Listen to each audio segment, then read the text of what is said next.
Presiden Prabowo Subianto menuding para koruptor berada di balik gerakan pesimisme yang tidak ingin Indonesia maju. Bahkan terang-terangan Presiden Prabowo menyebut para koruptor membiayai aksi-aksi bertajuk Indonesia Gelap dan Kabur Aja Dulu. Ingat, rakyat Indonesia di tahun 2025 ke depan bukan rakyat Indonesia tahun 90-an. Rakyat Indonesia sekarang pandai-pandai. Rakyat Indonesia punya gadget semua. Rakyat Indonesia itu menangkap siapa pemimpin yang benar dan siapa pemimpin yang tidak benar. Memang ada usaha tadi menggunakan teknologi, menggunakan uang, menggunakan sosmed, membayar pakar-pakar, nyinyir, menghidupkan pesimisme. Saya geleng-geleng kepala. Ada orang-orang yang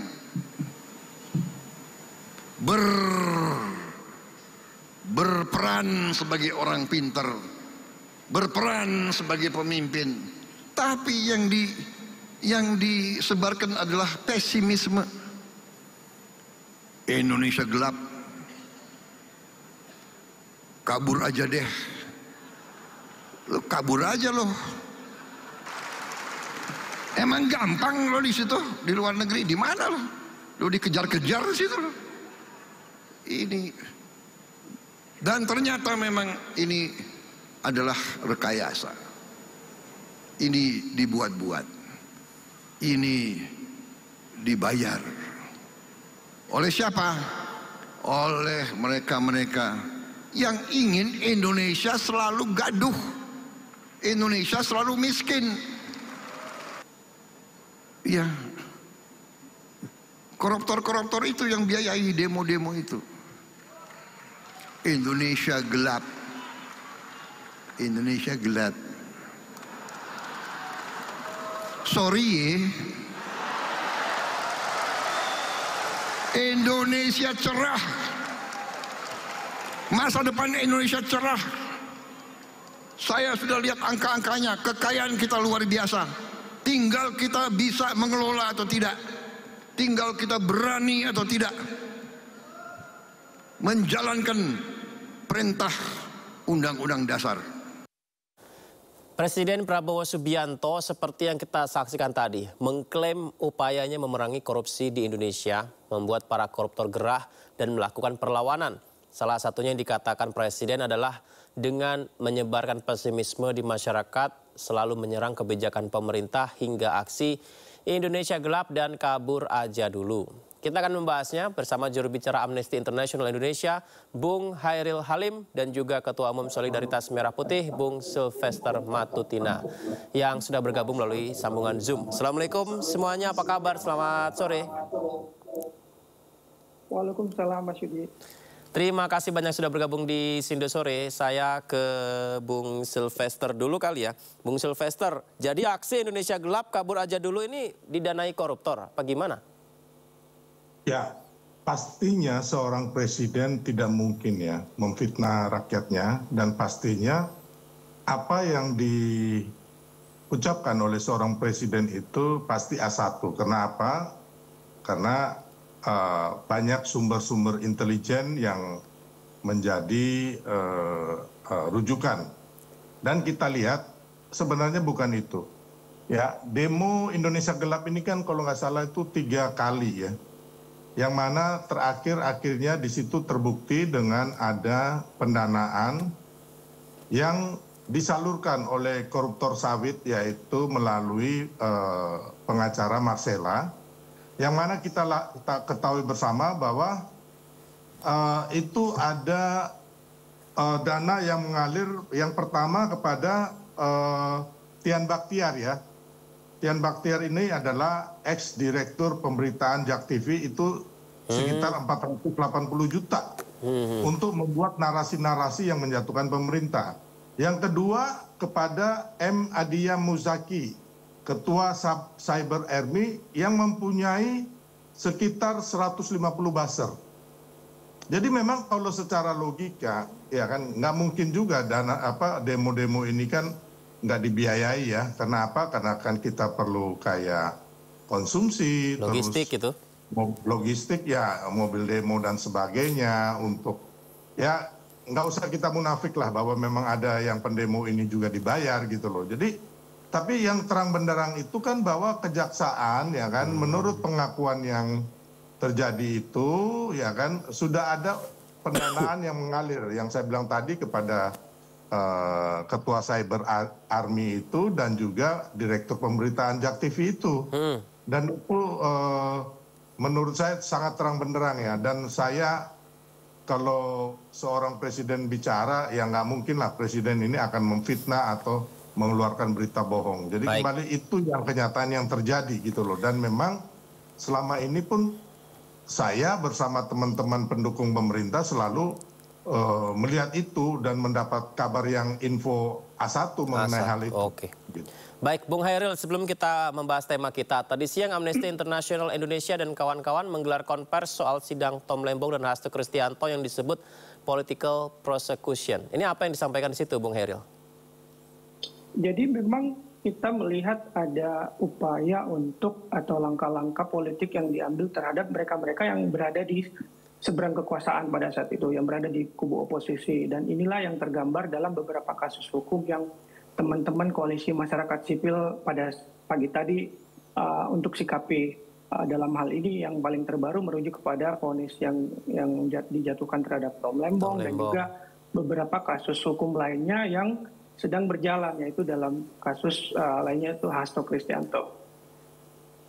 Bung Hairil, kalau gitu kita ke tema kita hari ini. Ini di sisi lain ketika teman-teman lainnya menyampaikan tentang political prosecution tadi, Presiden Prabowo mengatakan para koruptor berupaya terus-menerus menyerang pemerintah dan berada di balik aksi-aksi kontra pemerintah, termasuk Indonesia Gelap dan Kabur Aja Dulu. Apakah aksi kontra pemerintah ini adalah salah satu dari upaya koruptor untuk melawan?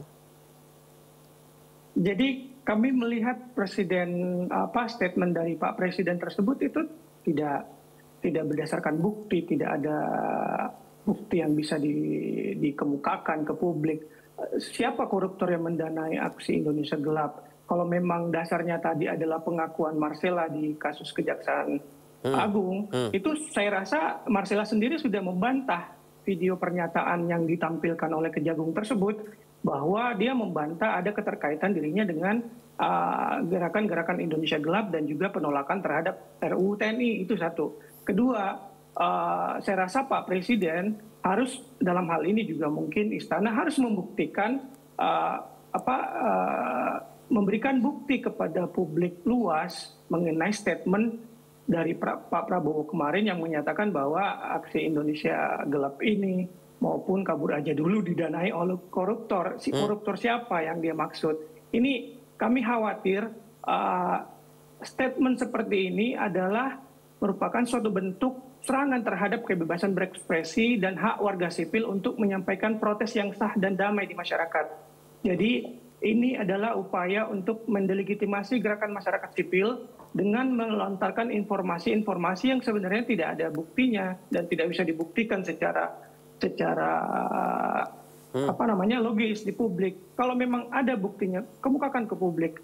Dan menurut kami apa yang disampaikan oleh Pak Prabowo tersebut tidak berdasarkan bukti-bukti yang bisa dipertanggungjawabkan kalau memang hanya dasarnya adalah informasi yang berasal dari kasus yang berjalan di Kejaksaan Agung beberapa waktu lalu.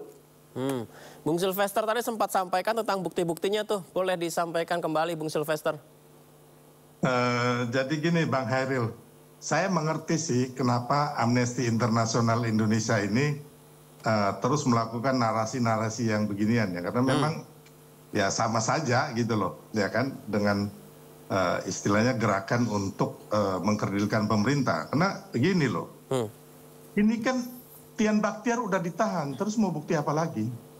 Dan di situ kan ada aliran dananya. Jadi untuk apa Tian Baktiar ditahan kalau nggak ada buktinya? Ini yang logika sederhana aja gitu, yang siapapun di Republik ini pasti memahami gitu loh. Jadi nggak bisa kita mengatakan seorang presiden berbicara tanpa fakta dan bukti gitu loh.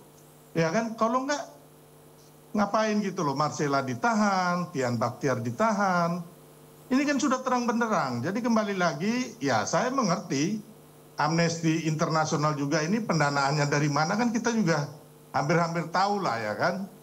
Jadi kembali lagi, ya saudaraku, ya menurut saya cukuplah kita jangan membohongi rakyat kita ya kan. Marilah kita memberikan kebenaran ya kan. Marilah kita membangun bangsa kita secara sehat gitu loh. Ya kan, urusan Tom Lembong dan Hasto memang ada indikasi pidana korupsinya ataupun perintangannya ya kan. Kenapa harus kita tolak gitu loh. Jadi kembali lagi ini kan orang-orang yang menerima uang ya kan, termasuk menyalurkan uangnya sudah ditahan. Terus mau bukti apa lagi gitu loh. Ya kan? Jadi menurut saya apa yang dikatakan Presiden Prabowo ini 100% benar berdasarkan fakta-fakta dan bukti-bukti yang ada. Mari kita sama-sama mencerdaskan bangsa ini, jangan membuat narasi-narasi ya kan, pesanan dari termasuk dari luar negeri ya kan, ataupun terhadap para koruptor yang memang ingin menghancurkan bangsa kita. Itu dari saya. Bung Hairil, silakan tanggapannya.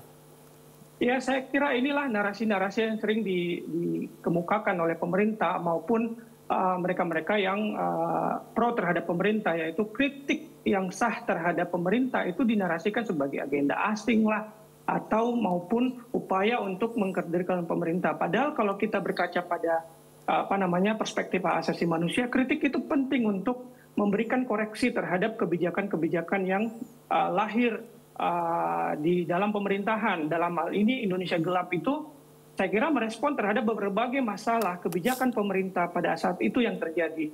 Ada berbagai program efisiensi yang pada saat itu menyasar beberapa sektor-sektor kritis. Ini yang disuarakan oleh masyarakat.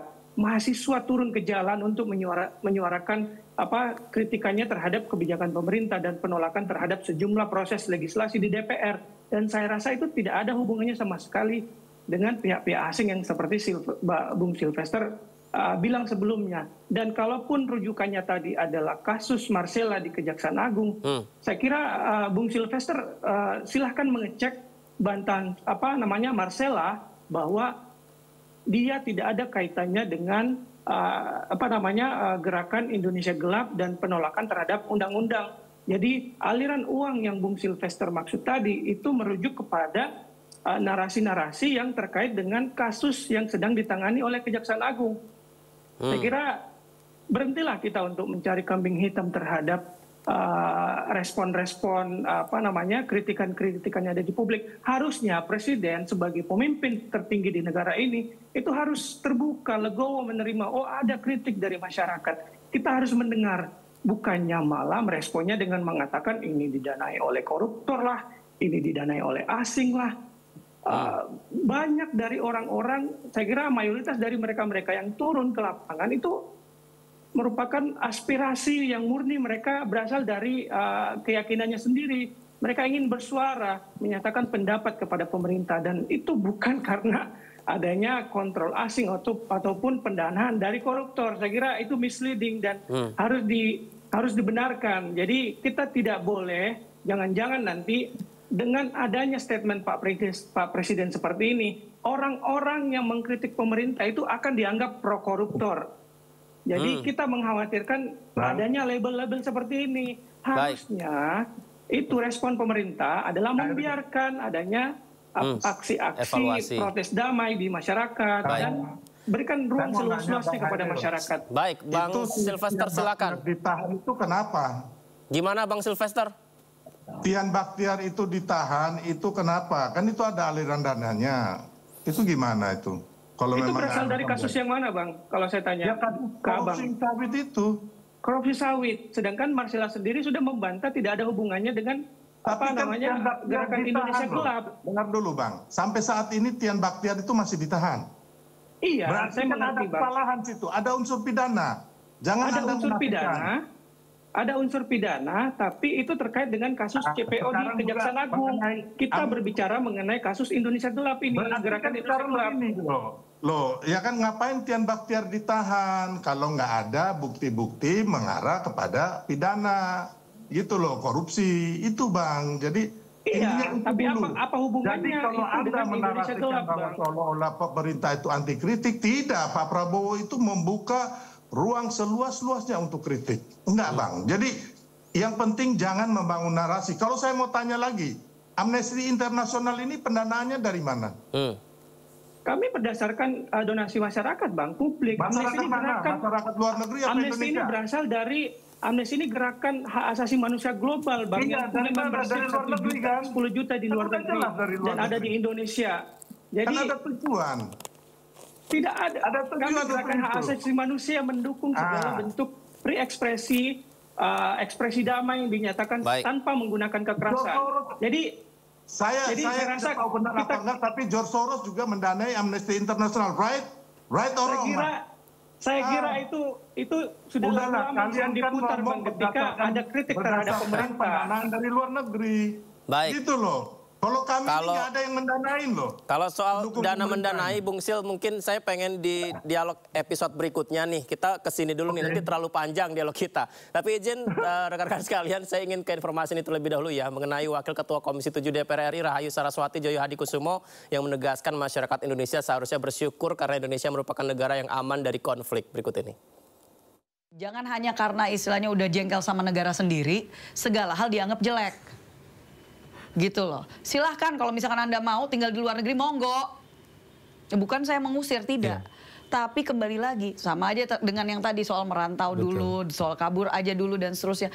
Silahkan, Anda tidak menyadari seberapa beruntungnya Anda untuk hidup saat ini, di zaman ini, di Indonesia.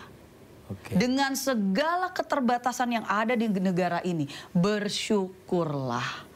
Karena minimal Anda tidak tinggal di daerah konflik yang dimana di negara-negara lain, mau itu di Eropa, mau itu apa yang sedang terjadi di Amerika sekarang, luar biasa.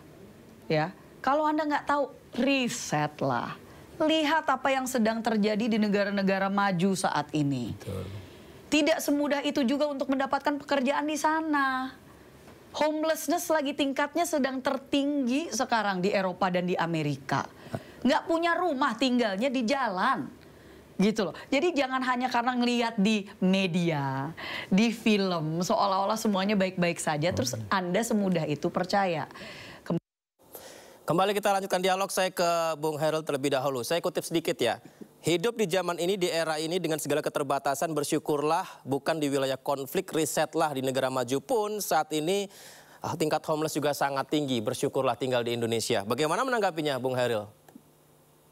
Saya kira kalau kita melihat setiap negara itu punya masalah sendiri, termasuk persoalan pengangguran, homelessness di luar negeri tinggi. Tapi ketika orang memutuskan untuk pergi ke luar negeri dan mencari pekerjaan di sana, itu saya rasa ada berkontribusi juga terhadap perekonomian di Indonesia. Mereka bekerja di luar negeri. Saya punya teman-teman banyak bekerja di Australia. Mereka mencari duit dan mengirimkan uang untuk keluarganya di sana. Jadi tidak selalu negatif terhadap mereka-mereka yang ingin mencari peruntukan yang berada di luar negeri. Bukan berarti apa yang ketika orang mencari pekerjaan di luar negeri itu tidak nasionalis ataupun tidak peduli terhadap negaranya. Jadi saya kira stigma-stigma seperti itu yang harus kita harus kita hilangkan. Dan kalau memang seseorang memutuskan untuk pergi ke luar negeri ataupun ada tagar kabur aja dulu di yang bergema di sosial media, itu kita harus hargai sebagai ekspresi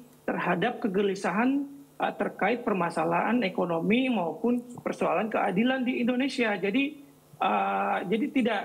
kita tidak bisa membandingkan bahwa bersyukurlah Indonesia bukan negara konflik dan segala macam.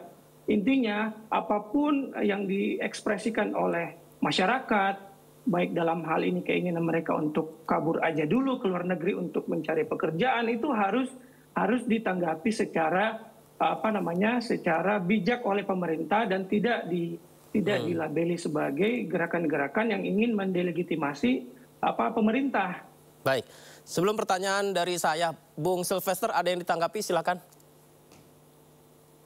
Ya, saya pikir gini, sebenarnya narasinya saja ya kabur aja dulu deh. Tapi kalau sebagai anak bangsa, saya juga perantauan dari tamat SMP lah, ya kan, membiayai hidup sendiri, sehingga dari NTT ke Jakarta ke Surabaya, dan saat ini saya ada perusahaan usaha menghidupi ada sekitar hampir ratusan karyawan. Ya saya sangat bersyukur, saya nggak perlu kabur aja deh.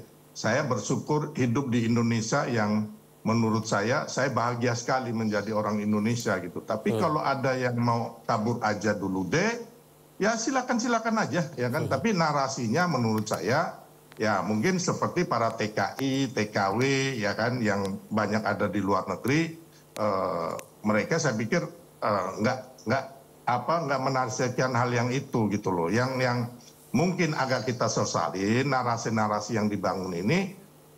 Narasi-narasi pesimisme gitu loh, narasi-narasi yang intinya menurut saya sih menyerang pemerintah ya. Jadi kembali lagi kalau memang mau kerja di luar negeri ya bagus, monggo gitu loh. Tapi kalau saya sangat bersyukur hidup di Indonesia. Kenapa? Indonesia ini sangat indah, masyarakatnya juga menurut saya sangat ramah, ya kan, saling menghormati. Ya kan, jadi saya nggak perlu kabur aja dulu deh. Saya ke luar negeri hanya untuk liburan gitu loh, membuat uang gitu loh untuk liburan. Baik. Ya kan, baik di Indonesia maupun di luar negeri gitu. Kalau boleh satu pertanyaan dari saya, Bung Sil. Tadi Anda sampaikan bahwa pemerintah tidak anti kritik. Nah, bagaimana caranya untuk tahu batas ketika ada kritikan kepada pemerintah? Kita melihat ini ada yang mendanai, ada sesuatu di baliknya yang merekayasa ini. Bagaimana memberikan batas bahwa ini adalah kritikan murni yang akan membangun bangsa ini melalui pemerintah? Iya, mari kita sama-sama, umpamanya ketidakadilan hukum. Saya juga mengakui kok, mari kita sama-sama perbaiki gitu loh. Ya kan? Atau ada umpamanya masalah pertambangan, ada yang kurang, umpamanya hak untuk rakyat kurang. Ayo gitu loh, sama-sama kita berikan gitu. Atau masalah pertanian nih, ternyata umpamanya kita nggak cocok nih bertanam kedelai, cocoknya jeruk dan sebagainya. Nah, apa yang harus kita lakukan? Atau kira-kira teknologi apa yang kita hasilkan buat bangsa ini? Tapi jangan sampai contohnya ya kan pemaksulan itu kan kita lihat dasar-dasar hukumnya nggak ada sama sekali loh. Tapi tetap dipaksakan gitu loh. Ya kan ini kan sangat ngawur, ini kan sangat menurut saya kan sangat membahayakan gitu loh. Tanpa ada dasar hukum yang jelas, mau melakukan revolusi, mengadu domba anak bangsa, menduduki DPR, hanya karena kembali lagi ada motif, karena kekalahan, karena kekalahan Pilpres lah, kemarin nggak puas karena ambisi politik yang nggak terjadi. Jadi menurut saya sangat bagus kritik. Pemerintah butuh ini, ya kan? Kita semua butuh kritik yang membangun gitu. Jangan sampai, ya kan? Orang-orang yang narasinya memfitnah itu akhirnya mereka menjadi kayak pahlawan menurut saya. Walaupun hanya di kalangan minoritas ya. Mayoritas saya melihat rakyat kita benar-benar rakyat yang masih berakal waras gitu loh. Baik, sayang waktu kita terbatas. Tapi dari yang disampaikan Bung Sylvester tadi, Bung Hairil, yang penting pemerintah tidak anti kritik. Itu salah satu kuncinya ya. Terima kasih banyak sudah berbagi bersama kami, Bung Hairil dan juga Bung Sylvester. Selamat sore, Assalamualaikum. Selamat sore, Waalaikumsalam. Terima kasih Bang. Pemirsa, kita ke informasi